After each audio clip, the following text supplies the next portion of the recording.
Assalamualaikum warahmatullahi wabarakatuh. Ketemu lagi ya dengan saya Ibu Rida. Semoga teman-teman tidak bosan. Kita masuk pada bab 12, pengungkapan dan sarana interpretif di mata kuliah teori akuntansi. Nah, untuk referensi saya masih menggunakan buku yang sama ya, dan sama buku yang teman-teman pakai, Suwarjono ya.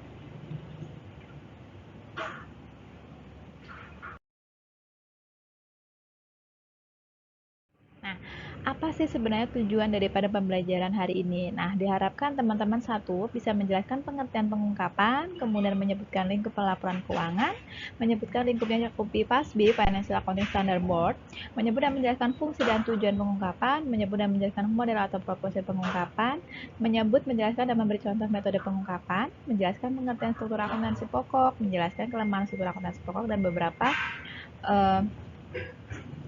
usulan perbaikan ya. Nah, ini pengungkapan versi Evans tahun 2003 dikatakan bahwa pengungkapan sendiri adalah statement keuangan ya, ditambah dengan CLK atau catatan laporan atas laporan keuangan. Ada statement keuangan, ini adalah laporan keuangan ya maksudnya ya.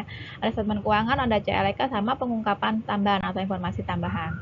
Ini tidak mencakup statement publik dan privat untuk oleh manajemen atau informasi di luar perangkat statement keuangan. Jadi menurut Evan dia hanya seputar laporan keuangan, kemudian CLK dan pengungkapan tambahan. Untuk yang publik dan privat tidak masuk ya. Nah, sekarang untuk menurut World Ernie dan Du tahun 2001 ini dikatakan kalau pengungkapan itu dia ada laporan keuangan, ada catatan kaki ya, ada peristiwa-peristiwa setelah tanggal neraca, ada diskusi dan analisis manajemen, kemudian ada perakhiran keuangan dan operasi atau prospektus ya. Dan yang berkaitan dengan informasi kaitannya dengan konsistoris. Itu kalau untuk World Ernie dan Du. Untuk FASB sendiri ya, Statement Financial Accounting Concept nomor FASB nomor 1 ya, Financial Accounting Standard Board membedakan antara laporan keuangan yang disebut dengan financial reporting dan statement keuangan atau financial statement. Nah, teman-teman sering dengar yang namanya laporan keuangan dan laporan keuangan. Jadi ada pelaporan ada pelaporan, adanya laporan keuangan sendiri, kemudian laporan keuangan sendiri. Kalau laporan keuangan adalah tulisnya atau alatnya atau bahannya ya, atau LK-nya. Tapi kalau pelaporan artinya apa sih yang dilaporkan dari laporan keuangan ya. Jadi laporan keuangannya dilaporkan, dikomunikasikan, didisclosurkan begitu. Beberapa informasi lebih baik efektif disediakan melalui sarana slide statement keuangan. Jadi menurut FASB ini tidak hanya seputar ini saja ya, tapi juga informasi lain. Nah, ini dia maksud dia.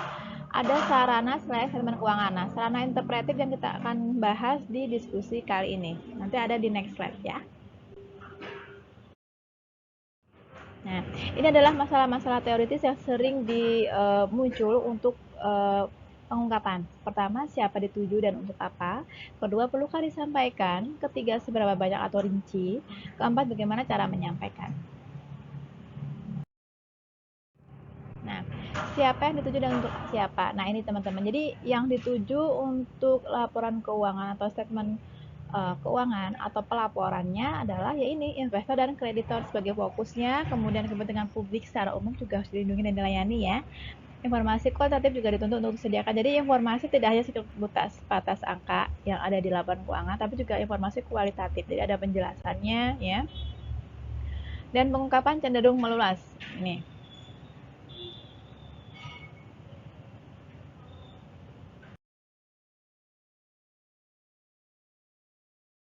Nah, perlukah disampaikan? Nah, masalah ini berkaitan dengan fungsi dan tujuan pengungkapan ya. Tujuan yang pertama adalah untuk melindungi ya. Jadi laporan keuangan atau pelaporan laporan keuangan itu tujuannya adalah pertama untuk melindungi ya. Bisa untuk melindungi manajemen, perusahaan, kemudian informasional sifatnya adalah informatif untuk investor. Kemudian melayani kebutuhan khusus nanti jika misalkan ada beberapa pihak lain yang membutuhkan. Saya ingin tahu nih prospektus dari perusahaan atau kinerja perusahaan ini seperti apa. Dilihatlah dari laporan keuangan ya. Tapi ini juga tidak hanya sebatas itu ya, tidak sebatas itu, tapi kebutuhan khususnya juga banyak ya jenisnya. Nah, seberapa banyak atau rinci? Nah, laporan keuangan yang disajikan atau pelaporan keuangan yang disajikan ya, pengungkapannya tingkatnya ada beberapa jenis. Pertama ada memadai, yang memadai ya, cukup maksudnya. Kemudian wajar atau etis dan penuh. Penuh adanya full disclosure maksudnya nih, full disclose. Untuk pertimbangan sendiri bisa berdasarkan tujuan karena satu perusahaan bisa memberikan laporan keuangan dengan angka dan maksud yang berbeda untuk beberapa tujuan ya. Kemudian kos penyediaan ini juga tergantung dari biaya yang akan dikeluarkan nanti, karena kalau pelaporan keuangannya disajikan secara full dan lengkap itu juga membutuhkan biaya, bener nggak? Kemudian keberlebihan informasi, jangan ada informasi yang overload. Nah ini juga harus diperhatikan ya, sajikan informasi yang sekiranya bermanfaat dan penting. Keengganan manajemen, nah ini biasanya manajemen nggak semua perusahaan itu rajin ya mengungkap semua informasi tentang perusahaan di laporan keuangan ya, di pelaporan keuangannya. Ada juga yang enggak semuanya diungkap, ada seperti itu.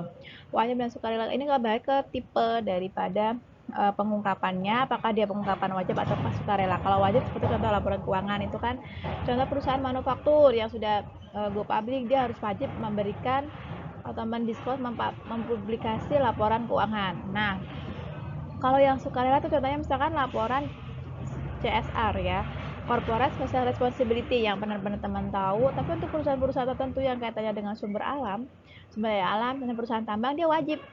Jatuhnya laporan CSR itu jadi wajib ya. Tapi kalau untuk perusahaan-perusahaan yang dia jauh dari pengelolaan sumber daya alam, tidak memanfaatkan sumber daya alam, ya dia sebenarnya untuk CSR itu tidak wajib, ada sukarela. Jadi kita harus bisa melihat, menyorot ya perbedaannya ya. Nah, untuk regulasi pengungkapan, ya, perlukah campur tangan pemerintah untuk menetapkan apa dan seberapa banyak informasi diungkapkan atau diserahkan kepada pasar? Nah, ini alasan pendukungnya. Faktornya bisa jadi penyalahgunaan ya. Takutnya ada yang menyalahgunakan, jadi dilakukanlah. Jadi ada intervensi pemerintah, kemudian eksternalitas, ini faktor internal biasanya. Kegagalan pasar, nah takutnya kalau nggak diatur nanti jadi kacau balau ya mekanisme pasarnya. Kemudian ada asimetri informasi, jadi ini adalah gap, jadi supaya menghindari asimetri informasi baik investor maupun pihak manajemen perusahaan ya, atau manajer. Keengganan manajemen, nah supaya manajemen tuh rajin, kalau disuruh ada regulatornya kan, oh iya nih ada yang ngatur si ini misalkan gitu kan, otomatis kan manajemen perusahaan akan lebih taat begitu. Nah, siapa yang meregulasi? Nah, untuk Indonesia sendiri teman-teman tadinya adalah Bapepam. Bapepam ya, Badan Pengawas Pasar Modal, yang sekarang adalah OJK ya. Kemudian profesi di IAI itu ya, tahu ya kita IAI ya, masa akan akuntansi nggak tahu namanya IAI. Kemudian untuk di Amerika, untuk Amerika sendiri ada Security Act ya di tahun 33 maupun 34 ya. Ada undang-undangnya. Kemudian ada SEC. Nah, teman-teman bisa sering dengar Security and Exchange Commission ya. Ini adalah yang mengatur, kalau di Indonesia ada OJK atau Bapepam, kalau di Amerika ada SEC. Ini sama ya. Peranannya sama seperti OJK. Kemudian ada profesi FASB, ada GASB juga. Ini governmental ya, ini pemerintah ya. Governmental Accounting Standard Board dan GAO ya. Oke, struktur pengaturan ganda, ada beberapa perusahaan atau negara yang menerapkan memang pengungkapan ganda. Contohnya di Indonesia. Indonesia itu tidak hanya mengikuti profesi AI, tidak mengikuti AI saja atau OJK saja, tapi juga mengikuti beberapa sebagian adopsi yang sesuai dengan SEC ya. Karena kita ngikutin juga FASB, benar nggak? Nah, jadi memang di Indonesia sendiri juga menggunakan dual regulatory structure. Nah,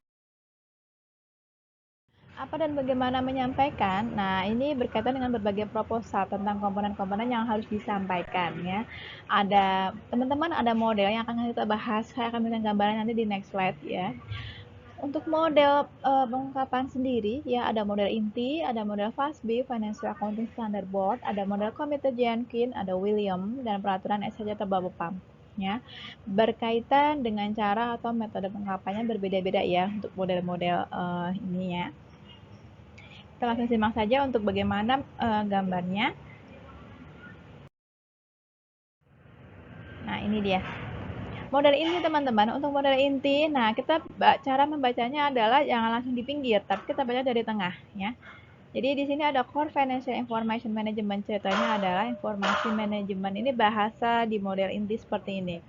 Nah, dari informasi manajemen ya, informasi keuangan manajemen kemudian digunakan untuk core financial kaitannya dengan external user. Ini adalah internal yang manajemen, tapi yang saya adalah eksternal. Kemudian baru ada naungan SAC di sini. Ada intervensi SAC. Lebih meluas lagi ada supplementary company data, ada industri data, economic database. Di sini ada financial dan analisis, analytical ya di sini ya. Lebih luas lagi adalah forward looking and other internal and general information. Ini untuk model intinya. Jadi cakupannya banyak ya. Nah, untuk model FASB inilah teman-teman yang kita pakai. Ini di Indonesia juga menggunakan ini ya, model FASB Financial Accounting Standard Board. Nah, cara bacanya sama seperti tadi. Nah, statement keuangan dulu, ini adanya laporan keuangan kita ya. Kemudian ada tambahan lebih luas lagi adalah CALK, catatan atas laporan keuangan ya. Jadi ini informasi tambahan yang tidak disajikan di dalam laporan keuangan atau statement keuangan adanya di CLK. Nah, selain CLK ada lagi yang lebih luas lagi, informasi pelengkap ya, sebagai tambahan informasi pelengkap seterusnya. Kemudian ada sarana pelaporan keuangan lain. Ini adalah sarana interpretif yang kita bahas. Ini kaitannya dengan, kalau sarana interpretif itu adalah bagaimana kita memanfaatkan struktur akuntansi pokok ditambah dengan nilai historis ya. Ini nanti kita akan tetap bahas. Dan yang terakhir adalah informasi lainnya. Ini untuk model FASB ini juga digunakan di Indonesia. Model berikutnya adalah model komputer Jenkins. Nah, sama ya. Kalau Jenkins ini teman-teman bisa baca dari depan atau dari sini ya. Lebih enaknya dari sini dulu, data keuangan dan non-keuangan, kemudian ada tambahan analisis manajemen ya. Kemudian ada informasi ke depan, ada informasi tentang manajemen dan pemegang saham. Yang terakhir adalah latar belakang perusahaan. Jadi latar belakang justru adanya di luar ya, di luar, karena ini memang harus disajikan kalau di model komputer Jenkins. Nah, untuk model William teman-teman, nah model William ada 5 lapis, ini kurang lebih hampir sama dengan model FASB ya. Nah, kita masuk kepada bagian berikutnya. Model Henderson dan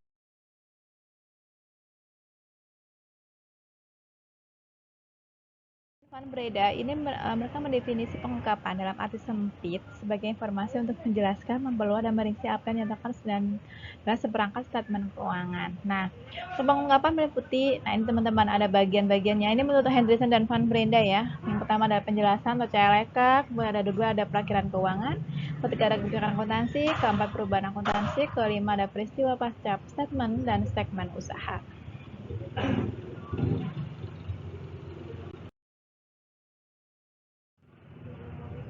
Nah, teman-teman, untuk metode pengungkapan di Indonesia kita ada 7. Yang pertama ada pos statement keuangan atau laporan keuangan ya, yang kita biasa temui. Kemudian ada tambahan catatan kaki ya, teman-teman tahu ya catatan kaki ya, yang ada di posisinya ada di bawah buku biasanya. Penjelasan dalam kurung, nah ini biasanya digunakan untuk informasi tambahan. Kemudian untuk istilah teknis adalah istilah-istilah teknis yang ada di dalam isi, kemudian dijelaskan seperti glosarium ya, tahu ya glosarium. Kemudian lampir adalah tahu informasi tambahan juga, tapi disajikan di tempat yang terpisah dengan isi atau body teks. Kemudian komunikasi manajemen ini biasanya adalah informasi katanya dengan manajemen, bisa jadi dengan laporan direksi, laporan komisaris independen dan seterusnya ya. Dan yang terakhir adalah catatan laporan auditor. Ini maksudnya adalah opini daripada auditor independen ya, yang ini ya, biasanya kan 1 lembar tuh biasanya. Nah, contoh penjelasannya ada. Oke. Kemudian kita masuk ke ini sedikit tambahan ya, untuk pos statement keuangan atau pos laporan keuangan. Ini merupakan pengungkapan yang menjadi ciri sentral ya laporan keuangan. Untuk dilakukan melalui statement keuangan, suatu objek atau pos harus memenuhi kriteria pengakuan, umumnya bersifat kuantitatif karena angka ya, termasuk catatan atas statement keuangan. Ini CLK maksudnya. Jadi ini ada beberapa pos. Jadi statement laporan keuangan itu terdiri dari ini gitu. Atau karakteristiknya. Nah, ini kita masuk ke catatan kaki. Catatan kaki sekarang, ini penjelasan yang tadi ya, sama yang di sebelumnya. Dapat digunakan selain yang disebutkan dalam catatan atas laporan keuangan ya, atau statement keuangan. Mempunyai keunggulan dan kelemahan, banyak standar akuntansi yang menetapkan perlu catatan kaki sebagai catatan atas statement keuangan. Kalau ini teman-teman tahu lah ya, catatan kaki posisinya di mana ya, dan fungsinya untuk apa? Biasanya kan dia untuk untuk memberikan informasi yang tidak ada di isi ya. Dia satunya di bawah posisinya kecil gitu. Nah, berikutnya penjelasan dalam kurung. Nah, ini tadi sudah saya singgung, ini digunakan untuk menambah informasi ya, sekedar memuat referensi atau acuan ke tabel, rincian, dan laporan lampiran tertentu. Ini sifatnya bersifat klarifikasi, jadi informasi tambahan, ada tanda kurung itu biasanya untuk informasi tambahan saja.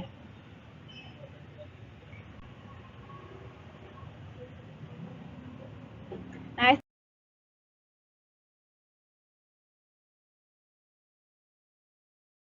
teknis. Nah, cara mengungkapkan konsep atau pengertian yang kompleks dalam satu istilah khusus disebut pengetahuan. Tidak harus mengikuti pengertian umum atau apa yang populer atau yang salah kaprah, supaya tidak mengandung kesalahan makna. Kewajiban pendidikan untuk mengenalkan dan menjelaskan istilah teknis yang tepat. Intinya gini teman-teman, jadi istilah teknik ini biasanya dipakai untuk menjelaskan arti dari, biasanya kan dia mengenal istilah asing ya yang ada di body atau di laporan keuangan. Nah, ini adalah ada tambahan istilah teknisnya, nanti ada penjelasannya di bisa di CLK atau di informasi pelengkap biasanya atau di informasi tambahan. Diharapkan pada saat melakukan laporan keuangan itu istilah teknisnya harus memberikan definisi yang tepat ya teman-teman ya, tidak mengikuti ini pengertian umum atau yang populer ya, yang populer tapi salah kaprah jangan, jadi harus memberikan definisi yang benar untuk istilah teknisnya.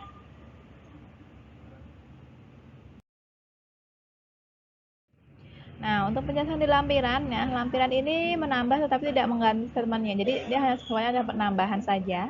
Dapat berupa penyusunan kembali statement keuangan pokok dengan format yang berbeda untuk melayani kebutuhan tertentu. Dapat berisi rincian satu pos yang tidak dapat disajikan dalam bentuk catatan kaki atas statement keuangan. Banyak dijumpai dalam laporan tahunan atau laporan ke Badan Pengawas atau BPAM ya. Jadi lampiran ini sering sekali biasanya untuk akuntansi sektor publik banyak banget pasti lampirannya ya, tapi untuk di komersial juga lampirannya juga pasti banyak. Oke. Nah, penjelasan untuk komunikasi manajemen, teman-teman. Ini, nah, tadi sudah saya sebutkan, contohnya seperti laporan dewan komisaris, laporan direksi, ada analisis manajemen ya, kemudian tentunya ini sifatnya adalah kualitatif ya, karena berupa penjelasan, bukan berupa kuantitatif atau angka. Ya. Ini juga digunakan untuk menyampaikan apa yang menjadi visi, ambisi, dan berbagai gagasan atau penjelasan yang tidak mungkin disampaikan lewat statement keuangan. Jadi disampaikanlah di komunikasi manajemen. Begitu teman-teman, paham ya ini ya. Nah, untuk catatan laporan auditor. Nah, ini adalah bagian integrasi dari laporan auditor. Teman-teman pasti udah tahu yang selembar itu laporan independen laporan auditor independen. Seperti itu. Nah, yang dimaksud adalah yang ini ya. Beberapa catatan biasanya telah terrefleksi, implisit maupun eksplisit dalam statement keuangan auditan. Catatan lain melangkah pada laporan auditor terutama yang berkaitan dengan standar pengauditan dan berkaitan dengan keterandalan ya. Jadi dipastikan laporan keuangan yang ini adalah laporan yang sudah diaudit ya, dan audit kemudian dipublikasi ya, itu yang baik. Jadi meyakinkan si investor atau pemilik saham atau pihak-pihak lainnya memang laporannya adalah sudah WTP ya, wajar tanpa pengecualian atau wajar, tidak harus tepat ya, tidak harus benar angkanya, tapi wajar ya, masuk akal, lazim begitu, proporsional kalau bahasa kita. Nah, ini yang kita singgung sarana interpretif. Sarana interpretif mengungkapkan ini ya teman-teman ya, bahasanya perekayasan pelaporan keuangan diarahkan paling tidak untuk menghasilkan informasi yang disediakan melalui rangka akuntansi pokok. Rangka akuntansi pokok menyediakan paling tidak informasi berbasis data dasar. Jadi di rangka akuntansi pokok teman-teman itu ada yang namanya cost historisnya. Cost historis ini dianggap andal ya, sering dipakai untuk pengakuan karena dia handal ya. Keterandalan menuntut data kos dipelihara dalam sistem pencatatan dan menjadi pembanding terhadap perubahan akibat penilaian. Jadi kalau misalkan kita menggunakan misalkan untuk persediaan menggunakan kos historik, karena apa ya? Memang kita harus tahu kan historika pada saat pemerolehan produk itu berapa, dan itu bisa digunakan karena kan namanya value for money ya, nilai uang itu kan selalu berubah ya, tiap tahun berubah, naik, makin tinggi makin naik, makin tahun tambah tahun makin naik harganya. Nah itu supaya apa? Untuk bisa dibandingkan dengan cost historis ini gitu. Jadi yang diungkap di sarana interpretatif ini adalah sebenarnya adalah rangka akuntansi pokok yang membahas atau ada penambahan tentang pengakuan nilai historis. Itu yang dimaksud dengan sarana interpretatif. Nah, ini sudah diungkap di sini ya. Sarana interpretatif adalah upaya-upaya untuk meningkatkan kebermanfaatan rangka akuntansi pokok dengan berbagai usulan untuk mengatasi kelemahan positoris sebagai basis penilaian. Ini yang saya sudah singgung barusan. Merupakan bagian dari masalah pengungkapan ya, karena memang ya positoris itu kan dia menggunakan nilai sejarah, nilai angka pada saat pemerolehan kan. Tuh. Masalah yang sering muncul dengan berjalannya waktu, nilai berubah sementara kos tidak. Nah, ini ya, karena ada masalah ini. Kemudian, apakah rangka akuntansi pokok diganti atau segera ditambah sarana interpretatif? Ini juga kembali kepada kebijakan perusahaan, ya.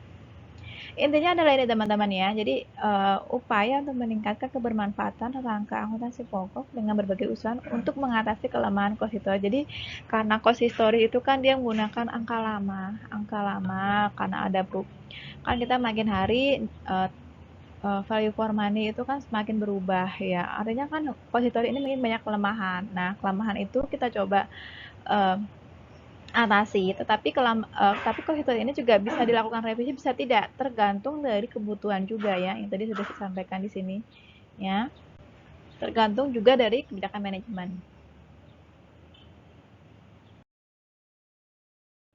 ya.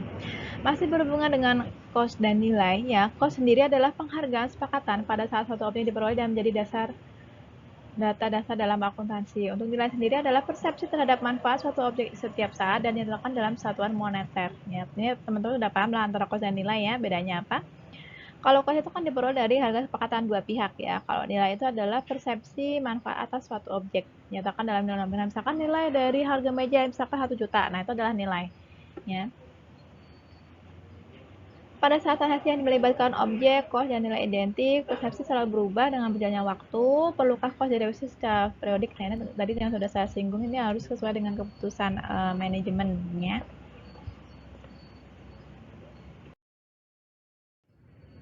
Nah, jadi ada pendapat pro dan kontra kaitannya dengan cost historis ini apakah harus direvisi atau tidak ya. Ini ada yang mendukung revisi, dia mengatakan bahwa statementnya cost historis tidak berpaut dengan keputusan internal maupun eksternal, makanya harus direvisi. Ada yang seperti itu ya, paradigma atau pendapat lain. Nah, ada yang menyanggah nih, cost itu kan terandalkan cost historisnya. Kemudian bilang, revisi akan ternyata dalam jangka panjang artinya tidak ngefek begitu ya maksudnya dia. Kemudian yang ketiga, fluktuasi nilai adalah gejala umum sehingga perubahan tidak perlu dilakukan dengan mengganti kos tercatat. Nih, dianggap fluktuasi itu sifatnya umum, jadi ngapain dirubah gitu kan, itu udah hal yang wajar begitu. Data kos harus tetap dijaga keutuhannya dari sistem agar dapat dijadikan pembanding. Ya ini betul. Jadi kalau dari versi yang menyanggah tidak mau dilakukan revisi kos historis ya ini hal stepnya 1 sampai 4 ini. Jadi memang ada beberapa pro dan kontra ya kaitannya dengan nilai kos historis direvisi atau tidak.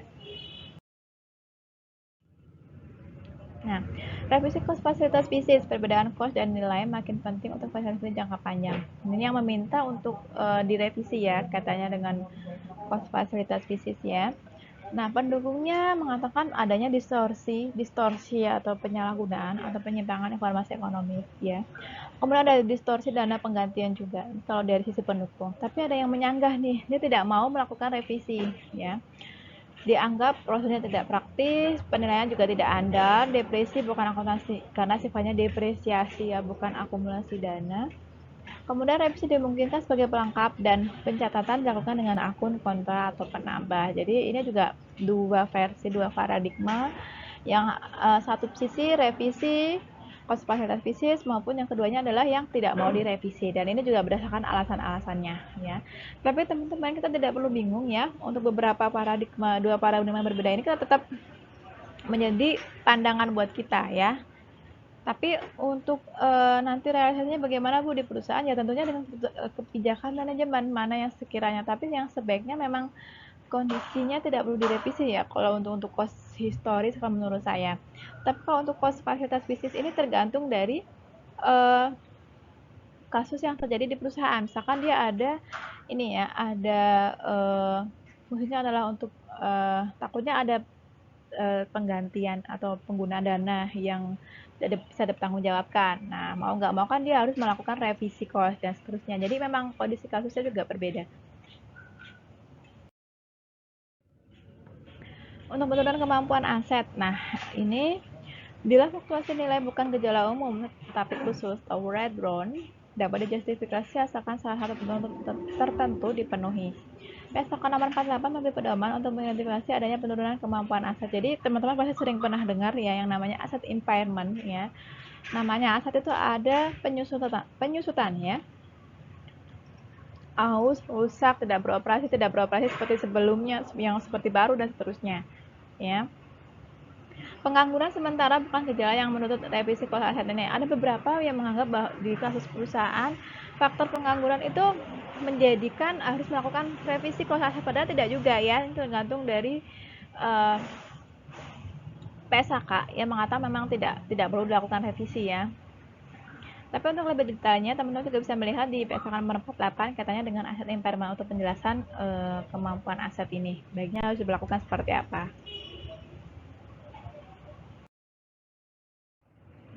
Konversi cost ke daya beli. Nah, ini kita bisa melakukan konversi cost. Jadi kita konversikan ke cost daya beli itu jika gini ya, modelnya fluktuasi nilai lebih berkaitan dengan persepsi manfaat atau daya tukar barang atau objek. Ya, ini masalah penilaian. Perbedaan cost dan nilai dapat pula disebabkan oleh perubahan nilai tukar uang atau daya beli. Ini masalah unit pengukur ya. Akuntansi daya beli konstan diusulkan sebagai sarana interpretif untuk menambah keperbautan informasi. Nah, kalau ini yang lebih baik adalah akuntansi daya beli konstannya. Ini diasumsikan atau direkomendasikan dia akan lebih baik jika ditambahkan yang tadi. Ya, pengungkapan ditambah dengan sarana interpretatif, nilai histori tambahkan juga akuntansi daya beli konstan ada 3. Ya, ini yang direkomendasikan. Ya, teman-teman. Kalau dilihat dari penilaiannya berarti kita cuma cukup melihat dari fluktuasi ya, apakah ada persepsi manfaat. Kalau dilihat dari unit pengukurnya kita bisa melihat nilai tukarnya ya. Tapi kalau yang mau diakui ya kita bisa mengkonversi ya nilai cost ke daya beli konstan ini yang biasa dipakai. Oke. Nah, untuk simpulannya ya, simpulan secara interpretif ya, rangka akuntansi pokok mempunyai kelemahan yang tadi ya dibilang bahwa memang ada kelemahan konsistoris yang dia tidak mengikuti perkembangan zaman, tidak mengikuti tidak mengikuti value for money ya. Ada time value for money itu. Kemudian secara interpretif sangat didukung asalkan akuntansi pokok tetap dipertahankan. Secara interpretif menjadi menambah informasi yang disediakan oleh rangka akuntansi pokok tetapi tidak menggantinya ya, ingat ya, tidak menggantikan. Pembahasan lebih mendalam bisa diuraikan di bab 13. Oke, ini untuk kesimpulan sarana interpretif ya teman-teman ya. Oke, untuk hari ini tugasnya teman-teman adalah menemukan keyword ya, keyword dari yang saya berikan nanti ya. Keywordnya adalah simpel saja, hashtag ya, hashtag sarana interpretif underscore NIM ya. Saya ulangi, keywordnya adalah hashtag sarana interpretif underscore NIM teman-teman. Oke, itu untuk keywordnya. Dan yang berikutnya silahkan teman-teman tulis di kolom komentar di channel YouTube saya. Selain keyword cantumkan kata hadir ya. Ingat, selain keyword cantumkan kata hadir untuk output sekaligus sebagai absensinya teman-teman. Baik ya, itu saja dari saya. Semoga bermanfaat materi hari ini. Jangan lupa like dan subscribe. Mohon maaf jika ada kalimat atau tutur kata saya yang belibet, kurang sopan dan seterusnya ya. Dan mohon maaf, kesempurnaan hanya milik Allah dan ketidaksempurnaan hanya milik saya. Wabillahi taufiq wal hidayah. Wassalamualaikum warahmatullahi wabarakatuh. Dadah.